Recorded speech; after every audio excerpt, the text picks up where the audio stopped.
హిమాచల్ ప్రదేశ్ కు చెందిన పర్సా గ్రామానికి రేణుకా ఆకు ఇప్పుడు గర్వకారణం అయ్యింది. చిన్ననాటి నుంచే ఆమెకు క్రికెట్ పై మక్కువ. కాని అప్పుడు బ్యాట్, బాల్ ఎక్కడా? ఆ సమయంలో రేణుకా పాత బట్టలతో చిన్న చిన్న బంతులు చేసుకుని గ్రామంలోని అబ్బాయిలతో రోడ్డు పక్కనే క్రికెట్ ఆడేది.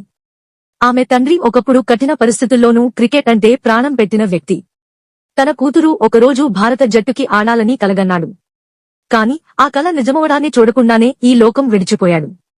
రేణుకా తల్లి భావోద్వేగంగా చెబుతుంది, నా భర్త క్రికెట్ను ఎంతగానో ప్రేమించేవాడు. ఈ రోజు ఆయన లేరు కాని మా కూతురు ఆయన కలను నెరవేర్చింది.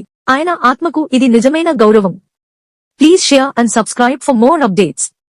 రేణుకా ఆకూర్ తన కృషి, పట్టుదలతో భారత్ మహిళా క్రికెట్ జట్టులో స్థానం సంపాదించి దేశానికి గౌరవం తెచ్చింది. పర్సా గ్రామం పేరు ఇప్పుడు దేశవ్యాప్తంగా మార్మోగుతోంది. చిన్న గ్రామం నుంచి ప్రపంచ స్థాయికి ఎదిగిన రేణుకా కథ ఒక్కటే చెప్పుతుంది, పరిస్థితులు కాదు, సంకల్పమే మన భవిష్యత్తును తీర్చిదిద్దుతుంది.